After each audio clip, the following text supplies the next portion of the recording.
Good morning, students. Myself, Karamveer Singh Saharan, Assistant Professor, Government Law College, Shri Ganganagar. As you all are aware of the fact that due to COVID-19, your regular classes in the college are not possible.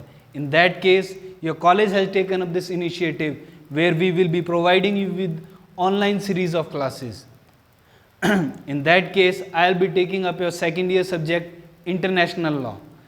अंतर्राष्ट्रीय विधि में आज हम एक महत्वपूर्ण topic discuss करेंगे, asylum, आश्रय।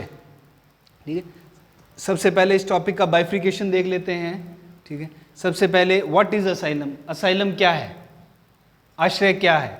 Second, right to asylum, क्या अंतर्राष्ट्रीय विधि में आश्रय एक अधिकार है किसी व्यक्ति का।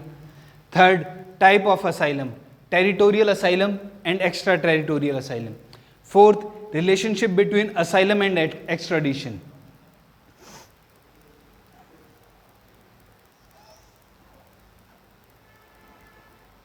सबसे पहले हम देखते हैं what is asylum. Asylum means the protection और refuge granted by a state on its territory और premises to a individual who comes to seek such protection और रिफ्यूज। ठीक है, इस पूरी डेफिनेशन में हमें दो एलिमेंट बहुत इंपॉर्टेंट लगते हैं, एक शेल्टर, दूसरा degree of active protection. Shelter कैसा हो, शेल्टर हो टेम्परेरी रिफ्यूज से ज़्यादा। ठीक है, प्लस जिस व्यक्ति को शरण दी जा रही है उसका बचाव, प्रोटेक्शन भी किया जाना चाहिए। फॉर एग्जाम्पल, अब स्टार्टिंग में आपसे असाइलम का, स्टेट ए से कोई व्यक्ति फ्ली करता है, जाता है स्टेट बी में, जब तक वो यहाँ पर है at the gate of state B, वो असाइलम सीकर है। जैसे ही स्टेट बी उसे शरण दे देती है, आश्रय दे देती है, वो रिफ्यूजी हो जाता है। उसके बाद में उसका स्टेटस चेंज हो जाता है इंटरनेशनल लॉ में।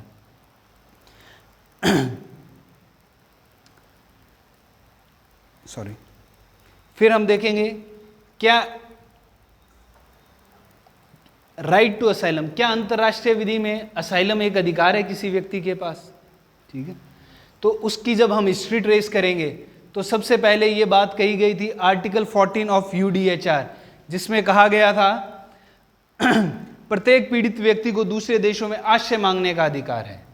प्रत्येक पीड़ित व्यक्ति को दूसरे देशों में आश्रय मांगने का अधिकार है। चूंकि ये एक डेक्लेरेशन थी, एक ट्रीटी नहीं, इसलिए ये बाइंडिंग नहीं है। ठीक है, नेक्स्ट आ जाता है डेक्लेरेशन ऑन टेरिटोरियल असाइलम 1967, जो कि जनरल असेंबली द्वारा अडॉप्टेड की गई थी। ठीक है, ये वापस एक डेक्लेरेशन थी, ट्रीटी नहीं थी। ठीक है, इसलिए इसका भी बाइंडिंग फोर्स नहीं है, बट स्टिल जैसे हमारे संविधान में DPSP होती हैं, नॉन जस्टिशिएबल, ठीक है, वैसे ही कुछ ये डेक्लेरेशन है, ये अंतर्राष्ट्रीय विधि में वैसा ही काम करती हैं। ठीक है, इसमें कुछ इंपॉर्टेंट पॉइंट्स लेट डाउन किए गए थे। पहला, person should not be rejected at the frontier, कोई भी व्यक्ति किसी देश में आता है तो उसे गेट से ही बाहर नहीं निकाल देना चाहिए। ठीक है, दूसरा, अगर कोई व्यक्ति आ गया है तो उसको बिना उसकी बात सुने उसको नहीं निकाल देना चाहिए। ठीक है, बट फिर भी इसमें इसके कुछ एक्सेप्शंस दिए गए थे। वो क्या क्या थे, अगर किसी व्यक्ति ने क्राइम अगेंस्ट पीस किया हो तो उसे आश्रय नहीं मिलेगा। सेकंड, अगर किसी व्यक्ति ने वॉर क्राइम किया है तो उसे आश्रय देने के लिए बाध्य नहीं है। थर्ड, अगर किसी व्यक्ति ने क्राइम अगेंस्ट ह्यूमैनिटी किया है तो भी कोई स्टेट उसे बाध्य नहीं है आश्रय देने के लिए।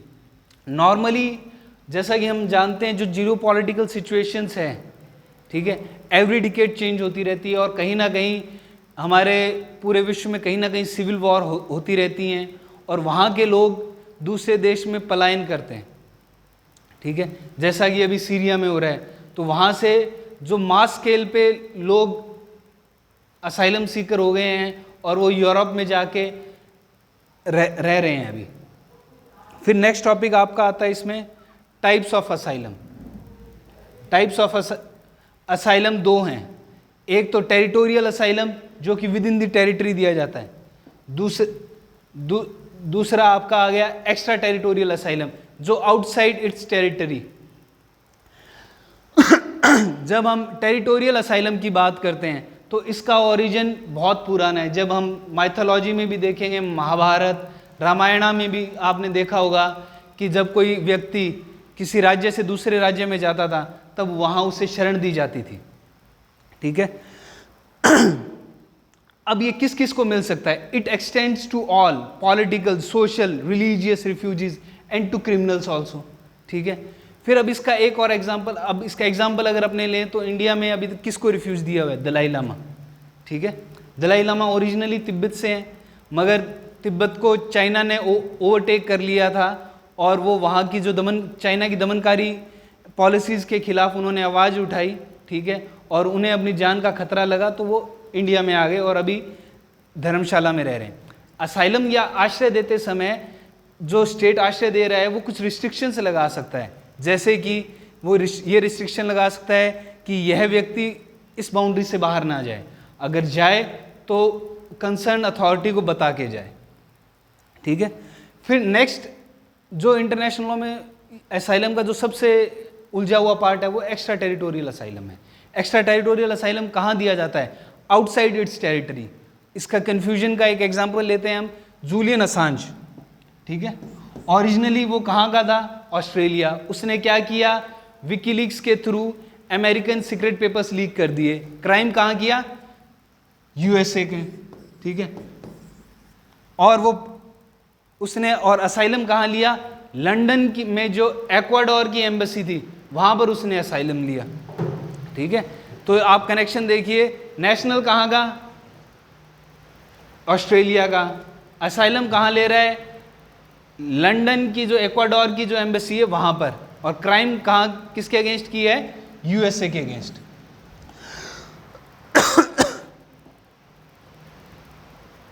ठीक है। अब क्या इंटरनेशनल लॉ में एक्स्ट्रा टेरिटोरियल असाइलम की एक्सेप्टेंस क्या है? ठीक है, नॉर्मली ये एक देश की संप्रभुता के खिलाफ है, ठीक है, मगर इसको कुछ एक्सेप्शनल सर्कमस्टांसेस है जहां पर इसको अलाउ किया गया है। और कहां कहां अलाउ किया गया है ये हम देखेंगे।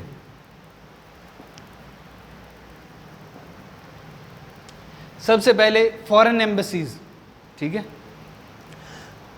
नॉर्मली ये माना जाता है कि जो फॉरेन एम्बेसीज होती है उसको आप जिस स्टेट में, जैसे इंडिया में यूएसए की एम्बेसी है, तो जो वो जगह है वो इंडिया के अगेंस्ट यूज़ नहीं होनी चाहिए, ठीक है। The premises of the embassy should not be used against the nation where it is situated, ठीक है, ये यहाँ पर एक है। तो मगर अब कौन से 3-4 इमरजेंसी सिचुएशंस है जहाँ पर फॉरेन एम्बेसीज में हमने देखा है कि असाइलम दिए गए हैं। पहला, एमिनेंट डेंजर टू लाइफ हो, किसी व्यक्ति की लाइफ को एमिनेंट डेंजर हो और उसके पास कोई और रिसोर्ट ना बचा हो तो उसे वहाँ पर असाइलम दिया जा सकता है, जैसा कि जूलियन असांज वाला हम केस देखते हैं, ठीक है। और अगर ऐसी कोई ट्रीटी हो दोनों देशों के बीच में, अगर इससे संबंधित कोई ट्रीटी है, उस सिचुएशन में दिया जा सकता है।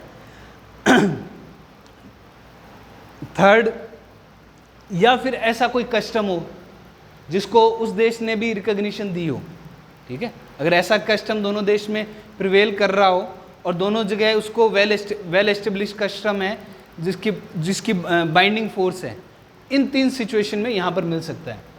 फिर premises of international institutions, normally international जो इंस्टीट्यूशन है जैसे WNO हो गया, WHO हो गया, इनके जो बिल्डिंग्स है, ठीक है, उनको ये अथॉरिटी नहीं है कि वो किसी को असाइलम दे दें। फिर भी एक ही सिचुएशन है जहाँ पर ऐसा देखा गया है, अगर किसी व्यक्ति की जान को इमिनेंट डेंजर है, उस सिचुएशन में जो इंटरनेशनल इंस्टीट्यूशन है वहाँ पर टेम्परेरी रिफ्यूज ले सकता है, परमानेंट नहीं, temporary, for a time being, ठीक है। तीसरा आ गया वॉरशिप में भी ह्यूमैनिटेरियन ग्राउंड्स पे लिया जा सकता है, एमिनेंट डेंजर हो, लाइफ को थ्रेट हो, ठीक है। फोर्थ आ गया मर्चेंट वेसल्स। कभी आपने क्वेश्चन में आपको इंटरव्यू या कहीं पूछ लिया जाए, आप सपोज करो RPSC या कहीं जाओ, क्या मर्चेंट वेसल्स में किसी व्यक्ति को एक्स्ट्रा टेरिटोरियल असाइलम मिल सकता है, तो आपका जवाब होना चाहिए नहीं। क्यों? क्योंकि they do not enjoy immunity from local jurisdiction, ठीक है। इन सबको इम्यूनिटी है, उस मर्चेंट वेसल जो मालवाहक जहाज है उसको लोकल ज्यूरिसडिक्शन से इम्यूनिटी नहीं है। नेक्स्ट हम देखते हैं relationship between asylum and extradition. ये बड़ी इंटरेस्टिंग रिलेशनशिप है। जहाँ पर एक्स्ट्राडिशन आ गया वहाँ पर असाइलम ख़त्म हो गया। सपोज कीजिए हम इसमें एग्जांपल लेते हैं विजय माल्या का। विजय माल्या को लंदन में असाइलम दिया गया था, ठीक है। इंडिया ने अपना वहाँ पर केस प्राइमा फेसाई प्रूव किया, ठीक है। उसके बाद में अभी हम सबको पता है कि कोर्ट में प्रोसीडिंग चल रही है और होपफुली उसको इंडिया में एक्स्ट्राडिशन, उसका प्रत्यर्पण इंडियन गवर्नमेंट करने में सक्सेसफुल हो जाएगी, ठीक है। तो जहाँ पर एक्स्ट्राडिशन आ गया वहाँ पर असाइलम खत्म हो गया, ठीक है। मगर एक्स्ट्राडिशन करने के बाद में आप असाइलम सीख नहीं कर सकते, ठीक है। तो ये था आपका topic extradition. Next asylum, next class में हम एक्स्ट्राडिशन पढ़ेंगे। Thank you.